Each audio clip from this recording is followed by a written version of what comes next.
Thank you, Will. Thank you, everybody. It's really great to be here. Today, I'm going to talk about purpose first, and in the context of growth, company growth. And as Olivia said, actually growth and change is very difficult. So a little bit about me. So as Will said earlier, I run a consultancy called Purpose-Led Performance.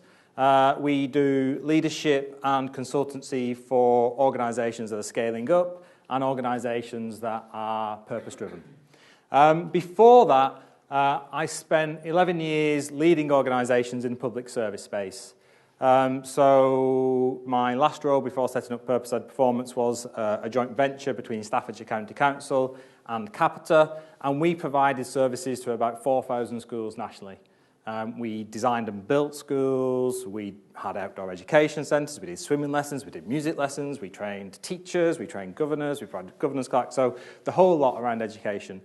Before that, I was, for a time, interim chief executive of two of the privatised probation services, one in the West Mids and one in the East Mids, where I ran an organisation of about 1,000 probation officers.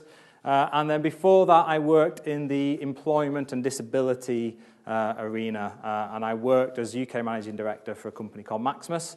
And while I was there, we went from about a 25 million revenue business to a 300 million revenue business in 3.5 years. But my route to being a CEO was a little bit untraditional. So actually, I didn't actually get my first grown-up job when I was 25. And I'm waiting for somebody to say, surely, you're only 25 now. No, but there's a little bit of water under the bridge since then. So what was I doing before I was 25? Well, I grew up in Wigan. I don't know if anybody from Wigan or anybody who knows Wigan. But actually, when I was 18 at college in Wigan, I read a book in the library, and it was a book about Buddhism. And I thought, oh no, I'm a Buddhist. So actually, what I did is I went to India. And I went to teach English in a Buddhist monastery. I did that for 9 months. And the first job I did when I came back is I did a door-to-door sales job. So you cannot get a bigger contrast from that. So I was knocking on people's doors saying, I'm from Norway, would you like to change your gas supply? The gas service had just been deregulated. I then went to Iceland and spent 3 years there. That's the supermarket, not the country. And I did that while I was at university. And then I went and I did a teaching role in Japan. And I was teaching a little village school in the mountains. When I arrived on the first day, they very proudly gave me a pink mountain bike. And they said, here you go, Chris Sensei, here's your transport. And I used to ride to school every day through the paddy fields. And all the kids used to bow to me and say, morning, Chris Sensei. It was brilliant. And so that was what I was doing until I was 25. So I did work, but I didn't see it as work, and I didn't think of it as being a proper grown-up job. But then I eventually found my way home. I took a scenic route home, and I thought, well, it's time to get a job. And I saw this job advert that really talked to me, and it was quite life-changing, actually, this job that I took. And so the job was as an employment advisor. And it doesn't sound particularly sexy or exciting, but it was a brilliantly written job advert, and it really talked to me on two levels.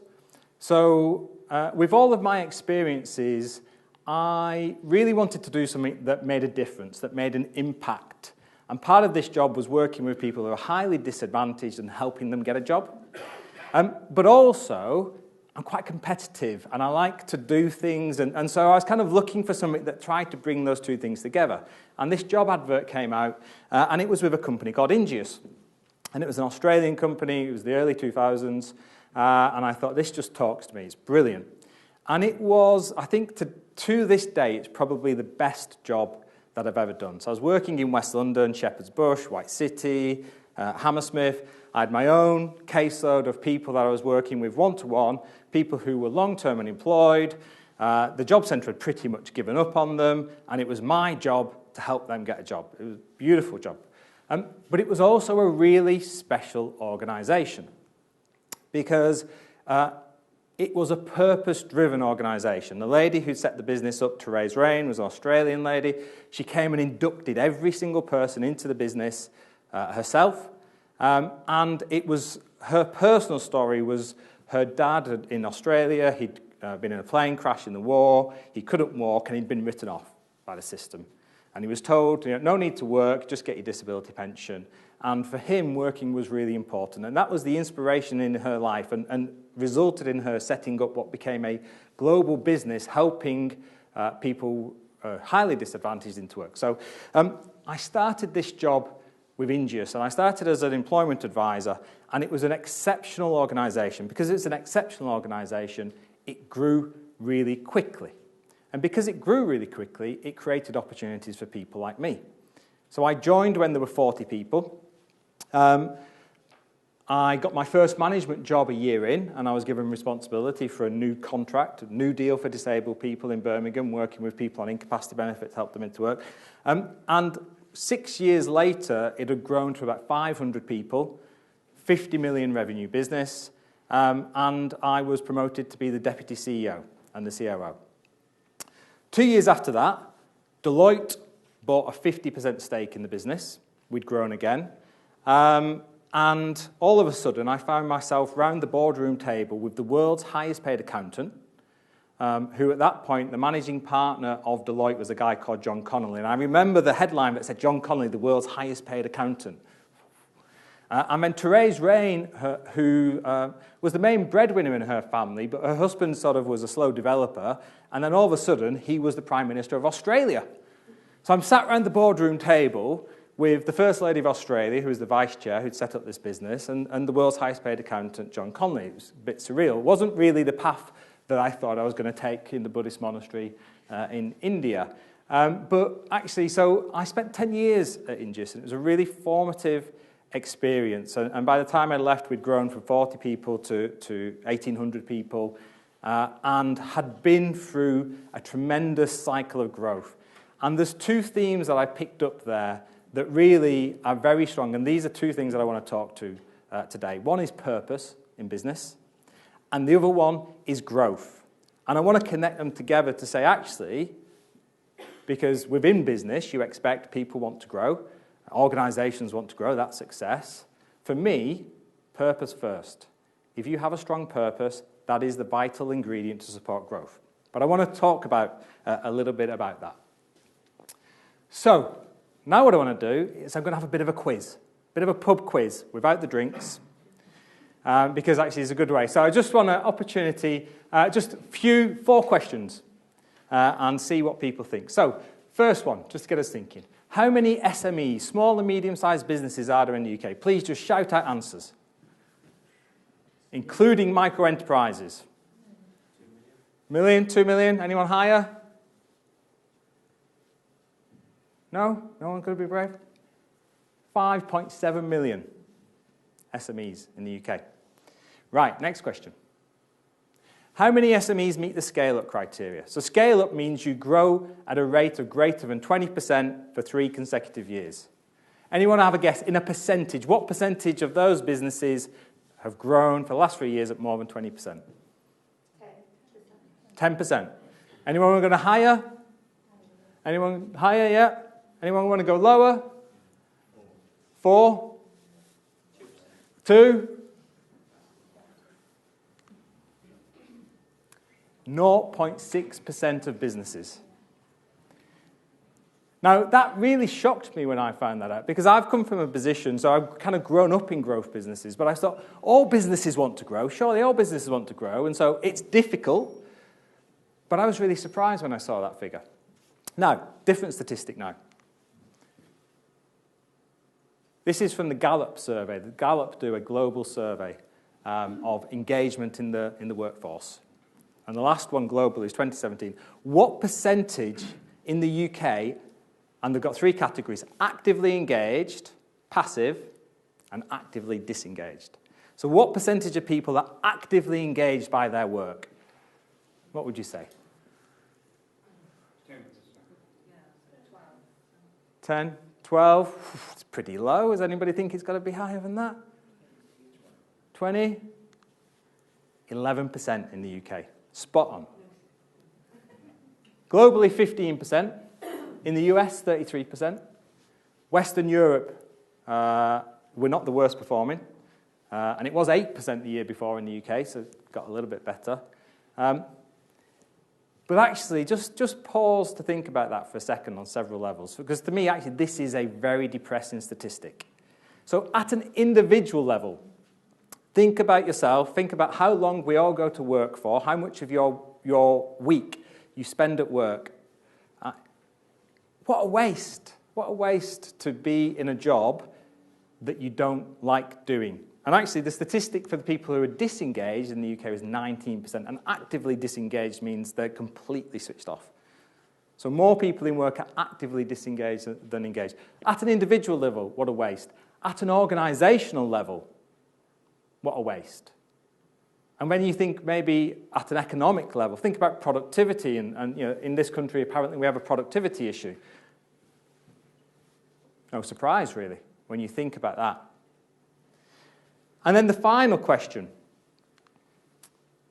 How much better, in percentage terms, do companies that define and act with a sense of purpose outperform those that don't? 80%? 50%? The figure was 42% better. So this was from something called the DDI's Global Leadership Forecast. But there's actually now a lot of research about how purpose-driven organisations are outperforming those that are not. But what I found is actually a lot of the stuff that's written about purpose is a little bit nebulous. So what I want to talk today is about how do you make it practical. But first of all, I want to have some reflections on the experience of growth. This is a block of Jenga. Okay? So, actually, if 99.4% of businesses are not growing, that's what their experience is like. It's solid. It's stable. It's known. And this is one of the things I started to think, actually, is this part of why organisations are not growing? Is it because the experience of growth is a little bit like this? So actually, a good metaphor for going through growth as an organisation is a bit like a game of Jenga. As you grow, the faster you grow, the taller you grow, the more unstable it gets. Is this a motivation for why organisations don't grow? And I don't know if you're picking it up. I'm very proud of myself. I've got a meme, so there's a little wobble as well. So growth managed badly can feel like a game of Jenga. And if it's managed really badly, or it's really quick and explosive, this can happen. So why is growth difficult? So again, back to the Scale Up Institute. They listed the top 5 issues: access to talent, access to markets, finance, leadership capacity, infrastructure. But when I read this, I thought this is not the whole story. This doesn't actually talk to my experience, because these are facilitators of growth. They don't guarantee it. Do we have any Bake Off fans in the room? Yeah? Anybody like the Bake Off fan? Okay. Technical challenge. You get given the ingredients. How easy is it to make the cake? Not that easy. And they're very experienced bakers. So if you're a novice baker, the idea that you can just get given the ingredients and bake the cake is very difficult. What's missing? It's the recipe. And so the things that are listed and the things that are often talked about in relation to growth, they're the ingredients. Often we forget to talk about the recipe. And you need the ingredients and the recipe to get the cake. So this is something that I've been very focused on in the last 6 months. And this is the work that I'm starting to do with my clients. And actually, I'm not focused necessarily on the ingredients. The ingredients are important. You can't bake the cake without the ingredients. But my particular work is focused on the recipe.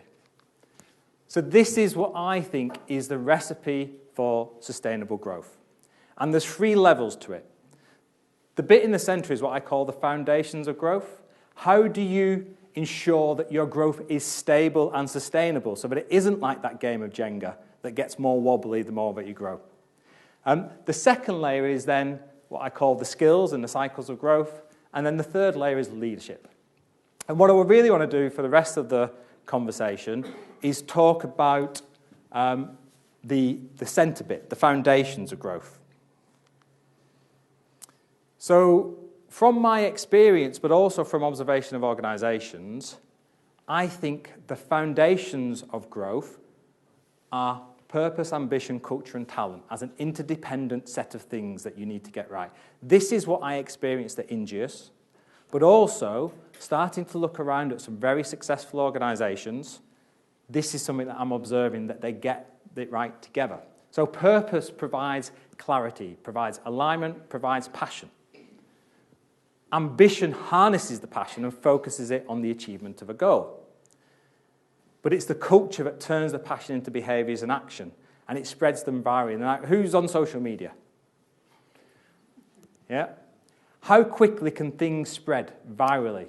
It could be a meme, it could be an image, or if you're in a group. Actually, culture spreads things really, really quickly. In a business context, how many of you have ever been given like a 30-page booklet and said, okay, we're doing something new, read that, you know what you're doing? It's not particularly effective. And again, in a fast growth scenario, culture helps you to grow really quickly because it gives a common language. And then talent ensures that the organisation can keep up with growth. But talent needs the right environment to achieve its potential. So let me just unpack that a little bit more. This is the moon landing. There's a story that JFK went to a NASA facility, and he was going to give a televised speech, and he was off stage in the back room somewhere, and he came across a NASA employee, and he said to him, "Oh, hello, I'm JFK, I'm the president. Tell me what you do here." And the guy was the caretaker, the janitor, and he said, "Mr. President, I am helping put man on the moon." Really famous story. There's a sense when I did a bit of research that JFK actually didn't meet the janitor. It's not known. And that he nicked it from, I think it was an English politician. But actually, it's a great story that illustrates something. Purpose is the North Star, so clarity. When you have purpose in an organisation, it helps to shape where you're aiming. It's also the glue that combines culture, talent, and company goals into a powerful force. And here's something to think about. Purpose-driven brands create loyalty and passion. And again, in business, as business changes and we get into marketing, this is becoming a big thing. Now, another quiz question here. There is an organisation 50, 60 miles from here. It's only been going for 7 years, and it's grown from 0 to 200 million. Can anybody name that business? Makes sports. Gymshark. Gymshark. Anybody heard of Gymshark?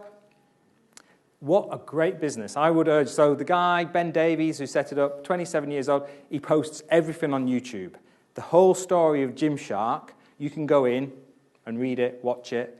And what he talks about, purpose. Purpose first. Ambition. So I've got a confession to make. I'm not an expert in Greek philosophy. And I don't know whether this was actually something that Hercules said. It's something I found on the internet on the train home last night, but it worked for this slide, and I thought it doesn't sound particularly kind of 6th century BC Grecian, but it was all over the internet, but I liked it. So big ambition requires, big results require big ambitions. And actually, there's lots of research, there's lots of studies about goal setting. You see it within business. I think we all pretty much accept that this is true. Purpose plus ambition leads to big goals. If you just got ambition alone, what are you trying to do? And again, think about a lot of the newest companies that are 10 years old but have suddenly gone from nothing to billions and billions of turnover. These are often organizations that are trying to solve a really big problem or coming at something with a completely different slant. So ambition plus culture, purpose plus ambition leads to big goals. Ambition plus culture leads to action.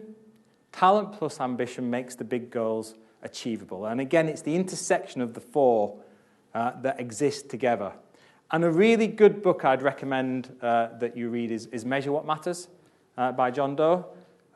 He's a venture capitalist. I think he started at Intel, and the methodology that the book's about is a guy who was the CEO at Intel ultimately. But this guy invested in Google at the beginning, and he introduced them to his methodology that he'd brought over from Intel, and there's lots of the big tech companies that have grown up that swear by his method, which is called OKRs, Objectives and Key Results. But as part of that, it's setting big goals, but then it's also having them boiled down into key results that you can measure quarter on quarter. But actually, you need ambition to go after the big goals. Culture. So, Netflix was the company that grew fastest by value on the Fortune 500 companies between 2010 and 2020. Has anybody heard of the Netflix culture deck? Has anybody seen that? So what it is, in essence, it's a PowerPoint slide. If you search for it on the internet, just put in Netflix culture deck. It was a PowerPoint presentation that they presented to every new member of staff that joined the business. It's quite long, it's about 57 slides, but it's a PowerPoint deck, so you can go through it pretty quickly. What's really interesting is Netflix has achieved incredible growth, and they will say everything that they have achieved is down to culture. And that the bigger they grew, the less they controlled their staff, the more they trusted in their culture. So they talk about the culture of freedom and responsibility. Really powerful case study, again, about the power when you get purpose, ambition, and then culture and talent. And the Netflix case study is really, really strong on culture and talent. And so, that's the top is the dictionary definition from Google of what culture is. The ideas, customs, and social behavior of a particular people or society. And within an organization, that means you are a culture to some degree. And if you recruit people that identify with the purpose of your business, then what that does is it really helps to reinforce and build that culture. If you recruit people who don't identify with that, then actually what happens is your culture starts to degrade. As I said earlier, culture scales so much quicker than system or process. And this is one of the things that the Netflix deck is really strong on. It is so clear. What they say is, actually, most organizations, as they grow, put system and process in to try and control. And in doing that, what that means is they can't grow quick enough. What they did is do the opposite. Get a really strong culture, get a legend, get a language, get a set of maxims that people can live and breathe every single day, and it just makes it so much easier in a fast growth scenario. And again, this is what I saw within Ingeus, such a strong, powerful culture. But also, ambition becomes a fundamental aspect of your culture. If you want to be a high-performing business, if you want to be a high-growth business, if you want to be a high-performing organisation in the public sector, in the voluntary sector, actually, you need to build in ambition as a feature of your culture. Last bit of the quiz. I couldn't resist putting this in. Does anybody know who this is? Bill Shankly. So I'm a Liverpool fan. I'm not going to say too much more. But this is Bill Shankly. And but this has got a business-related aspect to it. I was reading a book about Bill Shankly, and I read something, and it just sort of hit me really powerfully. And what it was he had a really simple philosophy. So he was the manager of Liverpool in the 60s and 70s, and he built a really successful side. He went on to be European champions multiple times. But one of his most simple philosophies was every time a player leaves or retires, replace them with someone better. And I read this, and I left Ingeus. I was in my next role, and I thought, replace them with someone better. That's what we did at Ingeus. Every time somebody left, we replaced them with somebody better. But actually, stop and think about how most organizations work. Most organizations do the opposite. They replace people with somebody who's slightly less good. They replace somebody with an expectation, well, Bob's going on to big things, but you've got the job now. It's okay, you're not going to be quite as good as Bob, but do your best. But that's kind of what happens in a lot of organizations. You've been here for 5 years, you've been patient, we'll give you the job. But actually, if you want to be a high-performance business, one of the most practical things that you can do is have a mantra that says, every time somebody leaves, replace them with somebody better. Now, actually, that isn't that practical. Because if somebody's been doing a job for 2 or 3 years, and particularly if you promote from within, which is a good thing to do if you're trying to build a culture and maintain a culture, how is it possible to replace with somebody better? Because if you're promoting from within. Now, at Ingis, we used to do something, actually, which was really, and it's only in retrospect that I realised how powerful it was. So we would recruit people who were talented. We'd recruit people with potential to grow. We'd recruit people who were ambitious and with a growth mindset. But actually, when we then, and we'd say to people, because we're growing, we're ambitious, we're going to grow, we'll promote from within, so there's opportunities to progress. But every time we recruited somebody for a role, for a promotion, we used to say to them, we are not measuring you against the bar of the person that you're replacing. We expect you to be at least 20% better. We don't expect that from day one, but what we expect for you to get this job, we have to see the potential that you are going to do this job better. And it was such a powerful thing because all it did is it constantly lifted expectations. And so constantly through the business, as people were moving up, people were performing at a higher and a higher level, and you had to because you were going through the growth. So Netflix, in part of their culture deck, they say a star in every position. Clear purpose plays a role here because it helps you to attract talent. Lots of CEOs of all the big businesses now, I think their number 2 focus is talent. How do you attract talent? Well, actually, if you have a clear purpose that people buy into, that's one of the things that helps you. But you have to create an environment in which it can thrive. So you have to, if you recruit talent, you've got to give it the opportunity. You've got to give it responsibility. You've got to give it scope to grow.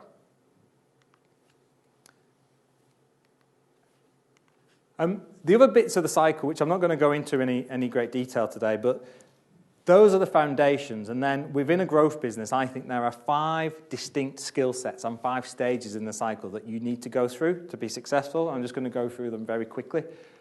So strategy is the first one. Understand your market, understand your proposition, understand your competitors, understand how your market is going to change. The world is changing at a faster pace than it ever has.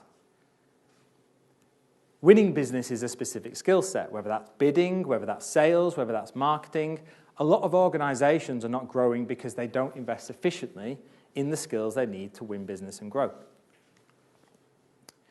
Implementing growth, again, is a different skill set. So you win business, but then you've got to implement it. So you either need to increase your production, you need to employ more staff, open new offices.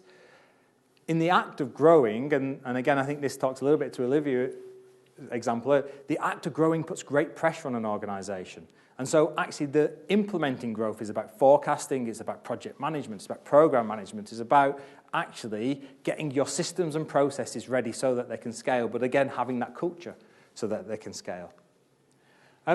What I've observed is as you go around this cycle, it gets more and more difficult. So it's easy to get 1 right, it's easy to get 1 and 2 right. It's more difficult as you come around to get 1, 2, and 3 right. What I've observed is lots of growth businesses forget about this 4th one. As you grow, your focus goes, your energy goes. We've got to win business, win it, win it, win it. Keep stoking the sails. But often, you forget to fulfill your promises to your customers, your quality, your delivery. And I go back to the Jenga analogy. Often, when you're growing, you don't have the money and the capital to invest up front. You've got to grow before you've got it.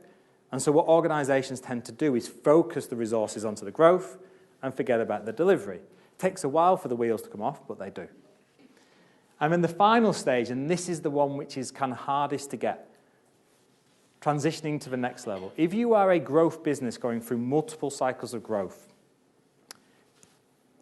your organization keeps fundamentally changing. And a good way to think about this is football. So my wife and her family are Aston Villa fans. Last year, they were in the Championship. This year, they're in the Premiership. However, this is an open discussion at the moment in our household. Have they transitioned from a Championship side to a Premiership side? Have they started to think like a Premiership side? Have they got Premiership talent? Have they upgraded their systems and processes? In just, I would say we went through 5 separate transitions. Every time you go through that, 5 promotions, very few organisations will go through 5 promotions because each time you have to recreate your organisation, and that's transitioning to the next level. And the bit that keeps it all hanging together, around the edges, is leadership at every step of the way. So that is a very swift canter through what I call the SWIFT model for sustainable growth: strategy, winning business, implementing growth, fulfilling new customers, and transition. Thank you.